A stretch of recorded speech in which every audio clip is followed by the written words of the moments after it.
ce samedi de passer la frontière à Kassoum-Balessa, en vain visiblement. Que s'est-il passé exactement aujourd'hui? Eh bien, effectivement, pour la deuxième fois, le président Moïse Katumbi a tenté de traverser la frontière pour se rendre à Lubumbashi.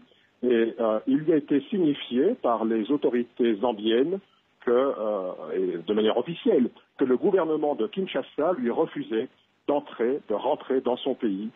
Et donc, les autorités zambiennes ont remis à Moïse Katumbi son passeport. Et il s'est vu donc refusé de pouvoir rentrer chez lui. Monsieur Kamitatou, Moïse Katumbi est menacé d'arrestation par les autorités congolaises, selon vous, sur des accusations montées de toutes pièces pour l'empêcher de se présenter à la présidentielle. Très bien, mais alors, est-ce qu'il ne serait pas dans l'intérêt des autorités de le laisser rentrer pour pouvoir l'arrêter? Est-ce qu'il n'y a pas là une sorte de contradiction?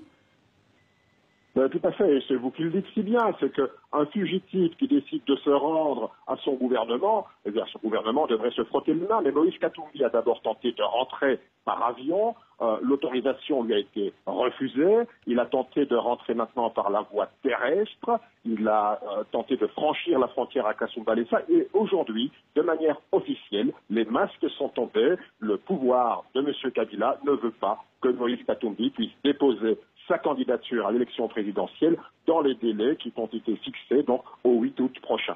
Du coup, Monsieur Kamitatou, que va faire Moïse Katumbi dans les prochaines heures, dans les prochains jours? Écoutez, d'abord, il faut reconnaître que personne ne peut refuser à un citoyen congolais de rentrer dans son pays. Moïse Katumbi est déterminé à se défendre, à utiliser toutes les voies en sa possession, les voies pacifiques bien entendu, et d'abord la Constitution de la République démocratique du Congo, et de saisir toute la sous-région et également l'Union africaine. Parce que organiser une parodie d'élection, empêcher un candidat de se présenter, refuser au peuple congolais de choisir le meilleur des candidats parmi ceux qui se présenteront, eh bien, cela est inacceptable. Ça veut dire qu'à nouveau, M. Joseph Kabila est dans sa mission de vouloir détruire la République démocratique du Congo. Moïse Katumbi de simplement se présenter. Il n'est pas au-dessus de la loi ou en dessous de la loi. La Constitution l'autorise. Eh bien, il ne restera pas les bras croisés. Il utilisera tous les moyens et il saisira, bien entendu, non seulement la sous-région, mais tous les chefs d'État qui sont impliqués, parce que la déstabilisation du pays par des élections qui ne seraient qu'une parodie aurait des conséquences tragiques pour le peuple congolais, mais pour l'ensemble de la sous-région africaine. Olivier Kamitatou, merci. Je rappelle